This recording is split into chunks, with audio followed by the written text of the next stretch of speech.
Welcome to the final episode of the Genome Database 101. Over the last 9 episodes, we've watched computer science tame biological data, learning how to read, store, index, and map the base 4 code of DNA.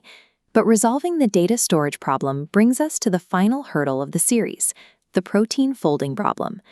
The issue comes down to geometry. When we sequence DNA, we are left with a one-dimensional, flat string of text. It reads like a book, letter by letter.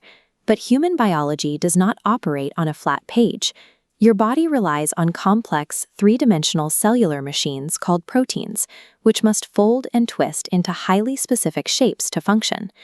Handing a researcher a one-dimensional DNA sequence is like handing them a massive pile of loose Lego pieces without providing the instruction manual. You know the building blocks connect, but the sequence itself doesn't describe what the final spaceship looks like once it is assembled.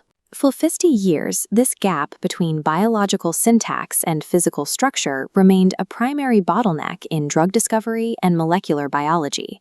We could identify the genomic parts list, but we couldn't yet simulate how the resulting machines would actually look or behave. Traditional database systems lacked the architecture to solve this. Relational tables organize rows, and graph networks map connections, but neither is designed to calculate complex geometric physics. To solve this, computer science began treating biology as a spatial problem rather than a text parsing problem. The answer required a different way to store and query data, the vector database. Instead of strictly linking rows and columns, a vector database allows a system to navigate the abstract mathematical space between data points. To see how this works, we have to move away from strings of biological letters and enter the realm of high-dimensional math. This architecture relies on a process called embedding. An embedding works by translating the physical and chemical properties of a protein's building blocks, amino acids, into specific mathematical coordinates within a high-dimensional space. Once the biology is mapped as coordinates, artificial intelligence systems, like DeepMind's AlphaFold, can process that vast space.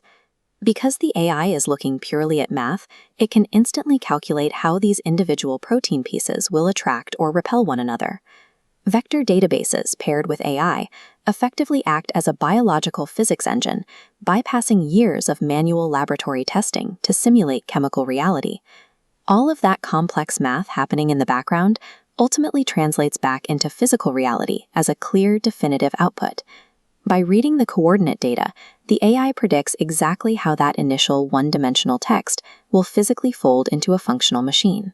A biological mystery that eluded researchers for half a century is now routinely solved by algorithms in a matter of seconds. The field has shifted from cataloging genomic sequences to simulating their physical consequences.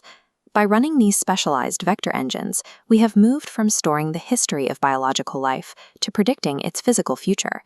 The human body is the ultimate legacy database, and after decades of engineering, we finally possess the architectural capability to truly understand it.